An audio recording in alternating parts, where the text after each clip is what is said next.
ધોતી અને કફની અને એમ લગાવીને માથે પાઘડી બાંધી લો એટલે બધા જ યુવાઓને એમ લાગે કે અમે હવે આ સંપૂર્ણ આદિવાસી થઈ ગયા છીએ.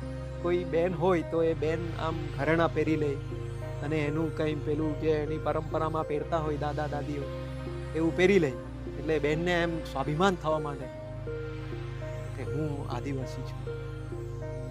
ખરેખર કપડાં એ આદિવાસી ઓળખ નથી. કપડાં તો તમે બજારમાંથી લાવો છો, તમારું પોતાનું થોડું બનાવેલું છે. એઝ એ આદિવાસી તો આપણું પોતાનું શું બનાવેલું છે આપણે એને જ આદિવાસી ગણે છે. આપણે શું બનાવ્યું છે? પૂર્વોત્તરના આદિવાસીઓ પોતાના કપડાં જાતે વીણીને પહેરે છે તો એ સ્વાભિમાનની વાત છે. તમે તો બજારમાંથી લાવો છો, તમારું ઘરેણું બજારમાંથી, તમારા કપડાં બજારમાંથી, અને તે પહેરીને તમે એમ કહો છો કે અમે હા આદિવાસી. તો તમે પાલન પોષણ તો પેલા લોકોનું જ કરો છો સંસ્કૃતિના નામે. એક કાર્યક્રમ કરો એટલે બજારમાંથી તો 2-4 લાખ રૂપિયા બજારવાળા કમાવી જાય.